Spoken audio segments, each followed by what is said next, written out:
Alors, le procédé Aliane, je ne le connaissais pas du tout jusqu'au jour où je t'ai rencontré, après que tu en aies parlé avec Bertrand Sonnery-Cotet sur des genoux post-opératoires. Et je dois avouer qu'outre la relation de confiance que j'ai eue avec toi, ce qui m'a intéressé, c'est que c'était vraiment dans le sens de l'histoire, avec la notion de commande centrale du mouvement de façon volontaire ou involontaire. Donc en fait, ce fameux concept de reprogrammation neuromotrice. Et à partir du moment où ce concept est intéressant et qu'il y a une démarche qui est faite pour s'appuyer sur des données scientifiques, et puis qu'il y a une analyse de ce qui est fait, et que c'est pas fait comme ça, brut de fonderie, mais que vraiment il y a une réflexion, moi ça m'intéresse.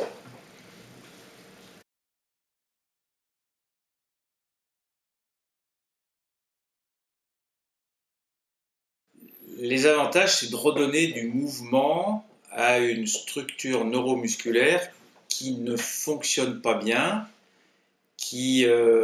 ou alors qui a depuis longtemps été négligée. C'est vraiment dans ce domaine-là. Par exemple, c'est le quadriceps en post-opératoire, après une chirurgie du genou, qui va être réveillé, parce qu'on sait très bien que ce quadriceps, il s'endort, il est sidéré après la chirurgie du genou.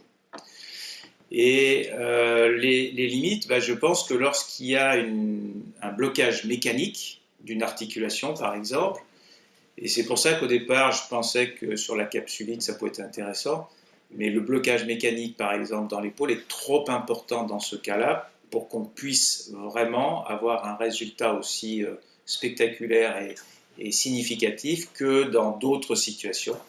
Et en particulier, c'est ces genoux post-opératoires qu'il faut réveiller.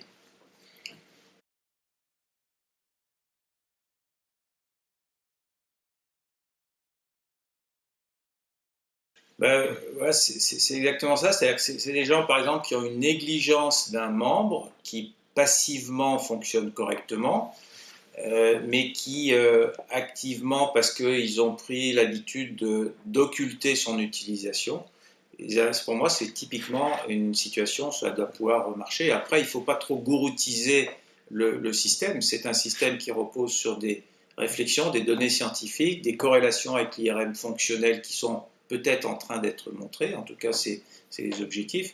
Et donc après, il ne faut pas le mettre à toutes les sauces. Évidemment, quelque chose qui est nouveau, on a tendance à dire, bon, allez, on va essayer de guérir le monde entier. Non, il y a quand même des indications précises qu'il faut respecter.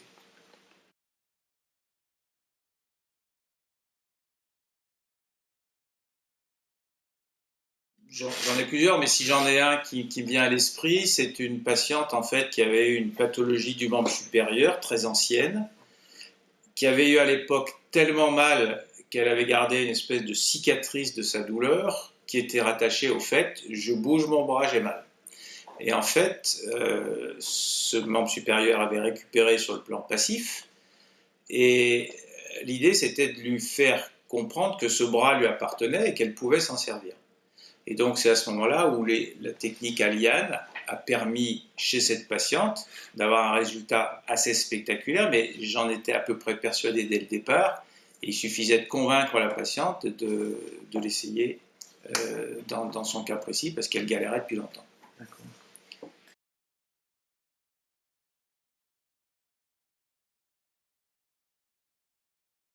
Souvent, les patients à qui je le propose, c'est des patients qui sont un peu en bout de course. Euh, et à ce moment-là, ils sont prêts à tout faire parce qu'ils viennent me voir en disant bon, j'en ai marre, il faut trouver une solution.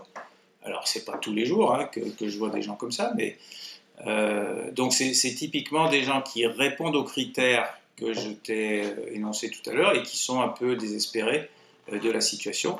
Après, je ne veux pas envoyer n'importe qui parce que je ne veux pas donner de faux espoirs ou encore une fois gouroutiser cette technique qui a un côté scientifique qu'il faut arriver à renforcer et à démontrer.